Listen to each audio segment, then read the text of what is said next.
And here we are for another episode of the Cozy Corner of Cinema. This is episode number 224, being recorded on Friday, July 17th, 2026, on a lovely afternoon. The sun is out and shining. It is beautiful weather out. I was driving back home from work with the windows down, just feeling the warm wind kind of go in and out of the car, my hair flowing in the wind, and it was just so wonderful, man. It was just truly a sight to behold. And I come home, the cats are hanging out in the window. I got actually the cat right here looking out. I don't know what she's looking at, but hopefully it's something interesting and compelling. But just a lovely day. Brings to mind great kind of reading, outside reading. Brings to mind just wonderful summer music and films. You hear certain songs, you hear certain albums, and it just kind of evokes a certain time of the year. And there are there's plenty of music that I find myself drawn to in the summer with the window down. Not necessarily loud, kind of gaudy music, but it's a specific feeling that I don't think can totally be explained. Music is just so hard to describe, or at least I found so hard to describe in terms of being specific as opposed to a great novel or a great film. But there are those songs and are those albums that you just put on and you have the window down on a lovely day, or you have it at a barbecue, or you have it, when you're outdoors hiking or walking or anything like that, and it just evokes such strong feelings that go beyond what's pumping through the speakers. But with that said, I hope you all are doing very, very well on these lovely days. I hope you are staying committed to yourself, to your art. I hope you're working on whatever it is you are working on. The coffee here is, putting my hand around it, still fairly hot. I have not touched it yet. The water is a little warm. Which is great. So we're going to talk about some films. And actually, I do not remember for the life of me if last time or the last two times when I was talking about 2026 films, if I had mentioned some of the more recent ones that I had added to my 50 favorites list. I had discussed in a couple episodes ago that I was having some trouble coming across some really exceptional 2026 films, or some films of note, I should say. And it was one of these things where I was like, man, I'm just in kind of a drought. I'm seeing some okay films. I'm seeing some not very good films. There's a lot of middle of the road sort of stuff. It's a lot of stuff that I'm frustrated that I didn't like more. Not that I'm going to force myself to like a film, but there are just films like, for example, when I talked about last time, horror films like Hokum or Backrooms, where I'm like, man, I'm really close to digging this, but they're just not quite there for me. But I'm happy to say that I've actually added a number of films from the last couple times, including a contemporary horror film. I know, right? Crazy. And I guess I'll just briefly talk about those, just mention them, why not, because I think a couple of these are definitely going to be on my end of the year list, but I just wanted to briefly kind of mention a couple of these, and I'll move on from there, and I'm going to go in alphabetical order here, and I'm not going to talk about all of them, because I did add a few, but I did just want to mention a couple. Let's see, 1, 2, 3. Yeah, there's 3 I want to talk about, but I added about 5 or 6, I think, since the last 2 weeks, maybe less, but I do...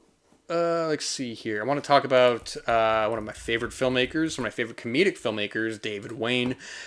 He has a new film out, Gail, Daughtry, and the Celebrity Sex Pass, and this was co-written by David Wayne and frequent collaborator Ken Marino, who is hilarious in his own right. And David Wayne has been such an inspiration to me on my own filmmaking, on my own writing. Came out of the gate most notably with Wet Hot American Summer in 2001. And he was from The State, which was on MTV.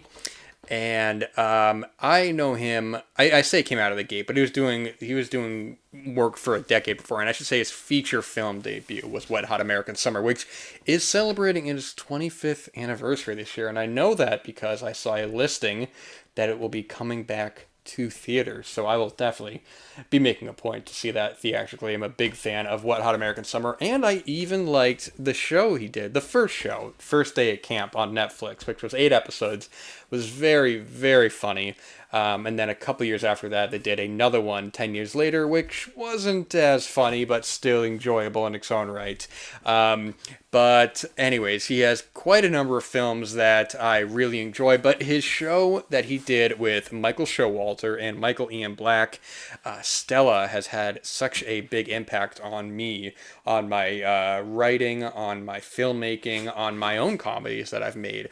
So much so that it took me until later to realize that I had lifted a couple of jokes subconsciously, where when reviewing them, I thought, oh man, I basically just did a variation on this joke from Stella. So it's not intentional, but his comedy has had just a big effect on me. And he has his new film out, like I said before, Gail, Daughtry, and the Celebrity Sex Past, which is very funny. Zoe Dutch, who is the title character, is on a Wizard of Oz-like journey to Hollywood to amend her upcoming marriage by sleeping with her celebrity sex past, which is John Hamm. And she runs into various characters who help her along the way, including Ken Marino, like I said, lots of cameos in this. Ben Wang from The Last Karate Kid, very funny in the film. There's such a silliness to this film, where some of the dialogue delivery is just so silly.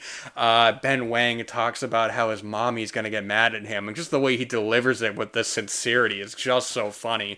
I would say there's so many jokes flying through this that a majority of them work.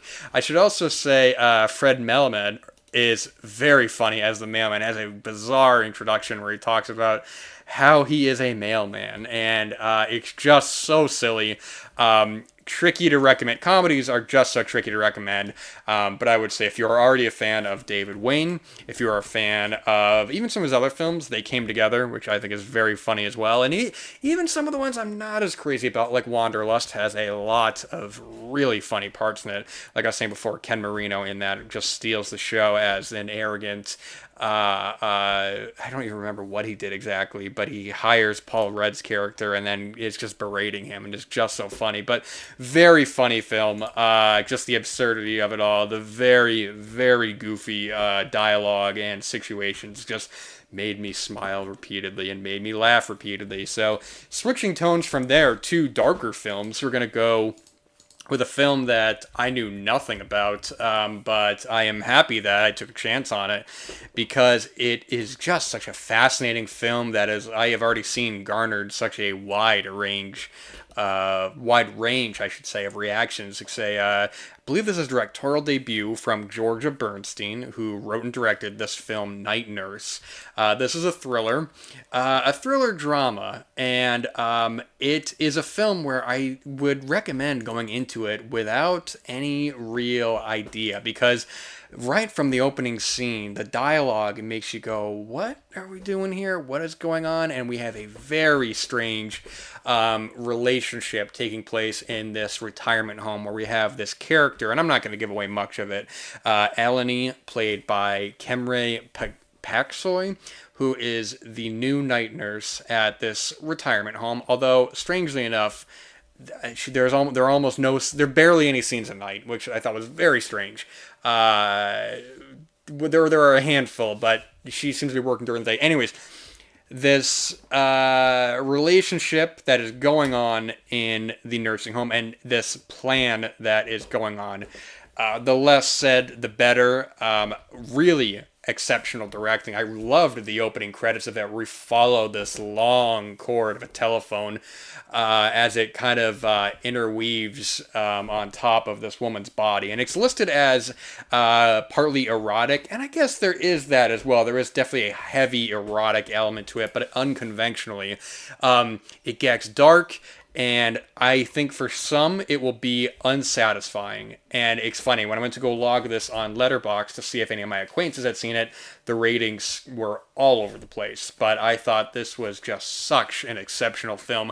And I have to say, the two lead performances by Kemre Paksoy and Bruce McKenzie are so fantastic, and I thought, how have I seen these people before in anything? Bruce Mackenzie has done some work before. He's done some TV shows, but he is such a fascinating character in this. So right off the bat, you go, "What is this guy's deal?" And once you find out what's going on, not even necessarily that it is a secret, because I think if you look up the plot synopsis or you look up go on IMDb or Letterboxd, it'll give you an idea of it. But just what his plan is and what his game is, it gets dark, it gets very moody, and I just really, really like this film. And I hope that this will find its audience, and I hope that at the end of the year, when you see the inevitable lists of films that you missed this year, this will pop up. So at the end of the year, this will be brought up again. And the last film I want to mention that was added to the list and I got to tell a bit of a funny story about this. And before I do, I'm going to have a sip of this coffee, and then I'm going to tell you about this story that I had. So, I'm watching this film. Rose of Nevada, in theaters. And I'm sitting there, and I'm like, man, this is really interesting filming. I don't know exactly if it is 16 millimeter blown up to 35. I have absolutely no idea. I'm not even going to pretend like I am knowledgeable about film stocks or anything like that. But I did look it up. Here it says this movie was shot on 16 millimeter film using a hand cranked Bolex camera. Okay. Well, I'm watching the film, and I said, this is a very distinct look. It almost looks like a documentary. It looks like something from the 1960s in a way that feels more sincere than if you put a filter on it. I mean, it looks genuine. If you had if you had just stumbled into this film and you didn't recognize the two leads, George McKay, who has been in films like 1917, and Caleb Turner, who I thought I just saw him in something.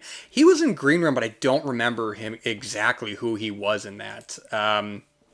But anyways, so I'm watching this film, and I am like, man, okay, this is kind of reminding me of another film I saw a couple years ago. And then, would you believe, someone pops up, this actress Mary Woodvine, who I have only seen her in one other film, and I was sitting there in the theater, and it all came together to me, and I said, wait a minute, the only other film I've seen her in was a film I've talked about on the show before from 2022 called Ennis Men. And that film looked exactly the same in terms of the same filming stock, the 16 millimeter on the Bolex camera. So I thought, I wonder if Mark Jenkins directed this film, and would you believe that I was right? This is Mark Jenkins' follow-up to Ennis Men, a film that I liked a lot. And once I was able to settle into the mood of this film, if anything, if I had known that Mark Jenkins had directed this, I would have settled into it much sooner, because the first 20 minutes or so feels very loose. Characters are entering that you don't quite know their relationship with each other. There's some strange kind of dialogue.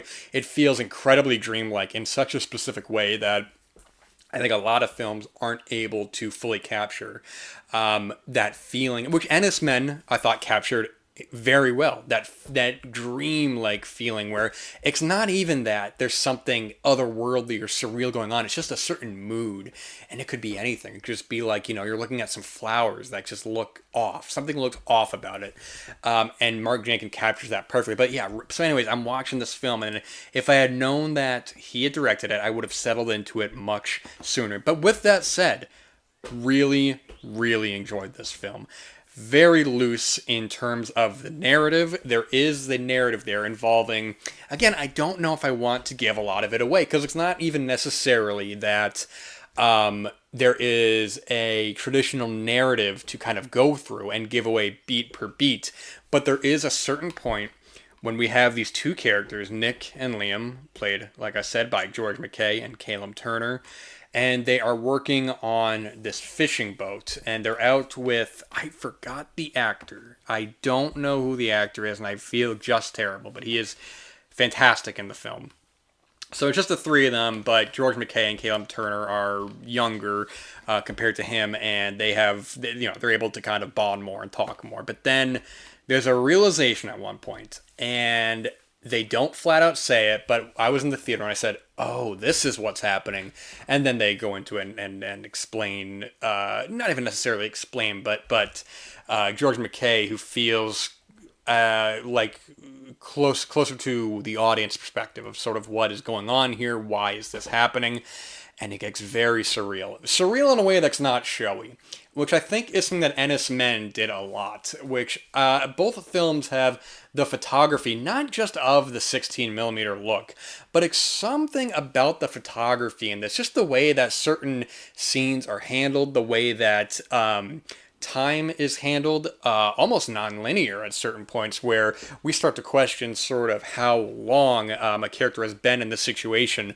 or why they keep returning to certain things in a way that doesn't feel like it's underdeveloped. It feels like we were getting into the mood of this, that a traditional sort of linear structure is not needed. You know, it doesn't feel as if there is something missing there. It feels as though, okay, you know, we're going in beat for beat, sort of like almost a memory in a way, which is something that I might talk about later, actually, if I talk about a certain Terrence Malick film I'd watched, which gets into something that I was talking about, which is the idea of remembering events less so than remembering what sticks them all together, in terms of, you know, you can remember, you know, let's say you had a really good day that day. Well, what did you do? Okay, well, you know, you can remember certain things, like maybe you went to the store, maybe you went to get some food, but then you remember some other things, like maybe, you know, somebody ran a stop sign, or maybe somebody, you know, or, you know, you held someone's hand. It's these moments that we connect, but we don't,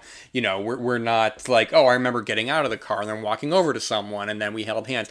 It's far more loose than that. But yeah, Rose of Nevada, it's a tricky film to gauge if you're not with it. I would say that if you're not with it, probably in the first half hour maybe, you may not get with it, because even the ending, I thought it took me a minute to kind of fully take it in, and I thought, yeah, you know what, that is actually a very exceptional film. And Mark Jenkins, who he has another film that I have not seen. I know there was like a box set of some of his work, a film he did, was it Bait that he did in 2019, which I don't, let's see here, I have not seen, but I wonder if this is the other one I was thinking of. I don't know how many films he actually has. I should probably look on here instead of guessing out loud.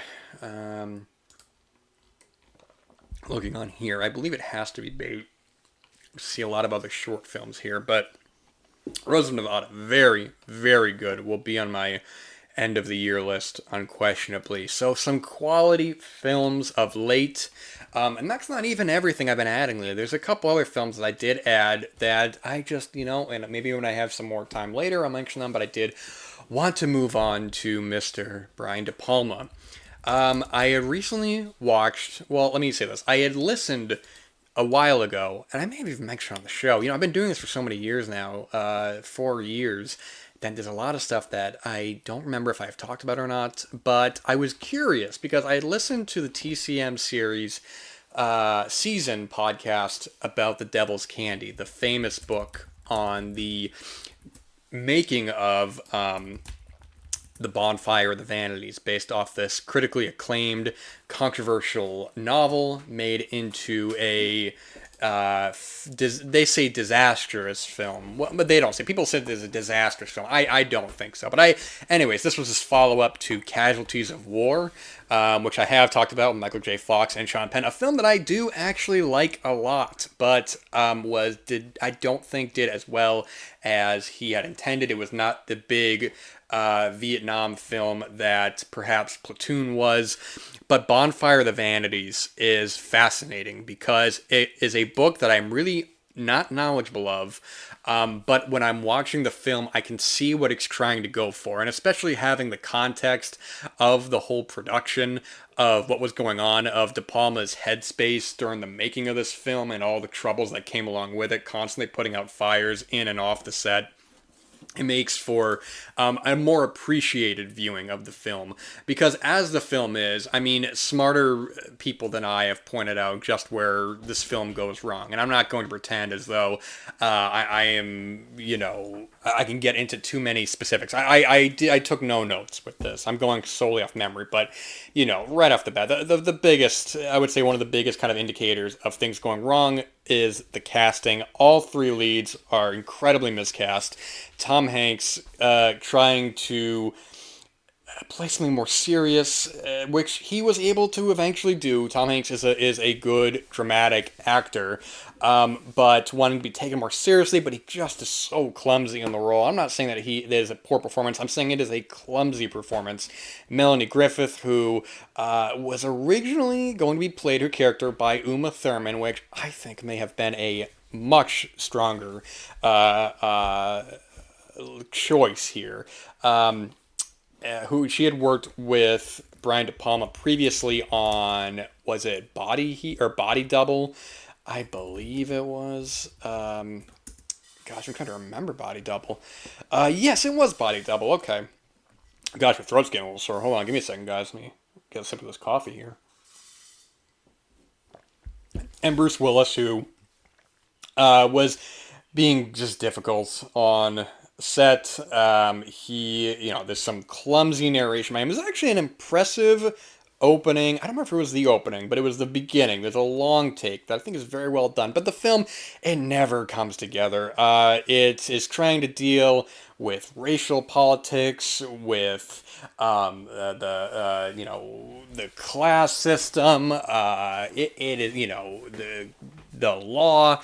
It all just it just never comes together. But I think solely as a curiosity does it work, especially in the context of the TCM podcast and the Devil's Candy book, which I would actually like to read because I went to listen to the audiobook, and this is in no offense to Julie Solomon. She is incredibly talented, incredibly smart, but I do not think she should have read her book, recorded her. I think they probably should have got somebody else. I just don't think her voice, no disrespect to her, I don't think it lends itself well to an audiobook.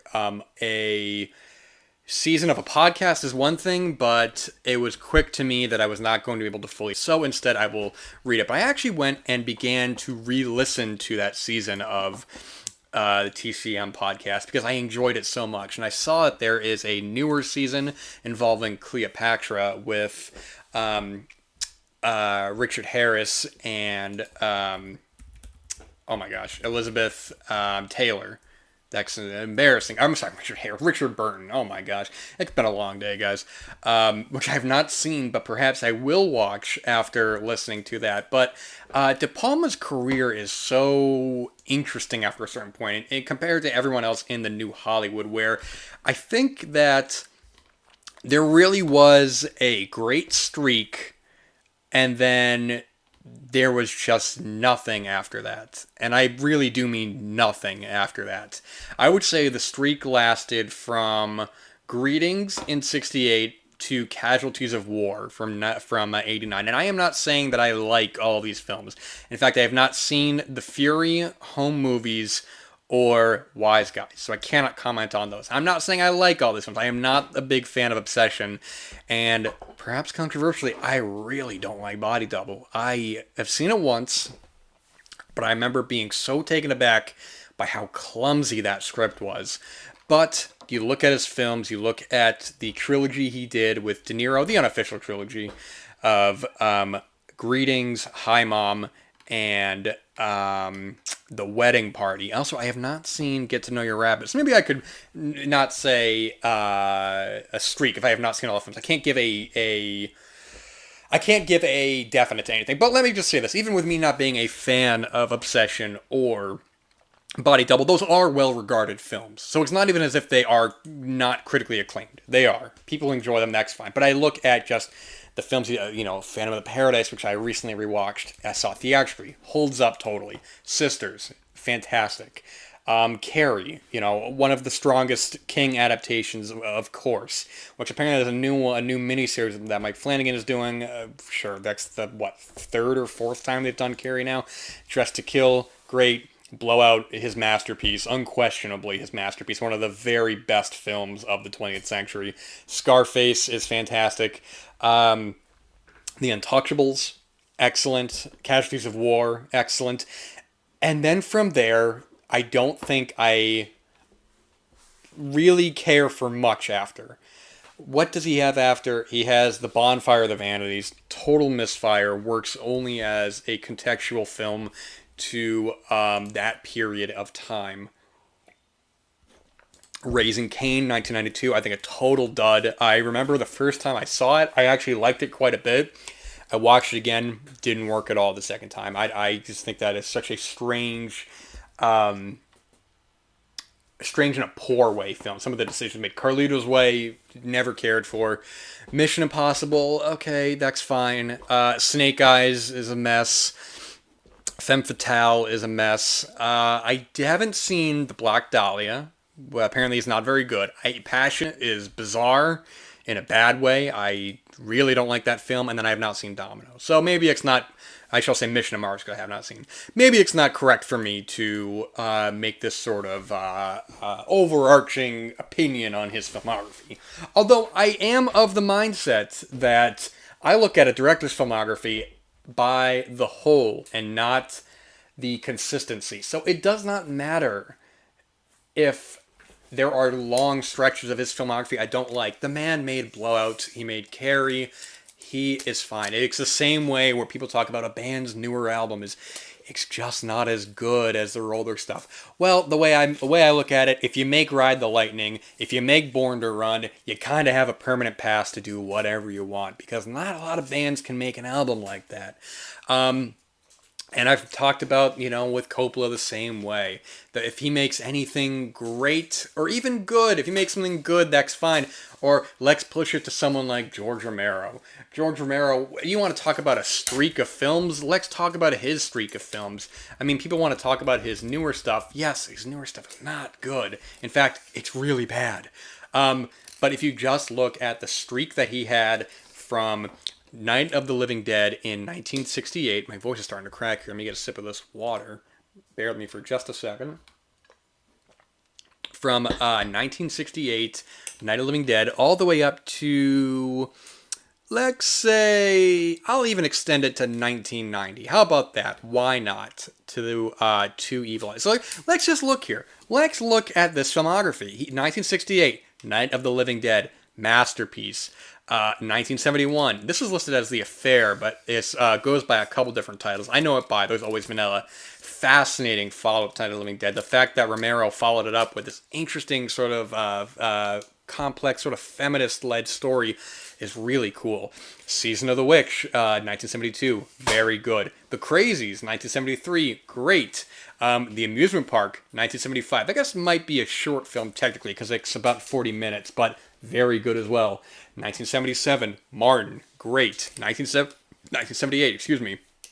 Dawn of the Dead, total masterpiece. One of the best films, one of the best horror films ever, one of the best films ever. Dawn of the Dead is flat out masterpiece. It's a flat out masterpiece. 1981, Night Riders, very underappreciated. I think that poster might turn people off thinking that it's something else, but it's a solid character drama with Ed Harris about this group of Renaissance era kind of guys, and they do stuff on their motorcycles and sort of going, selling out and not selling out. Very mature film.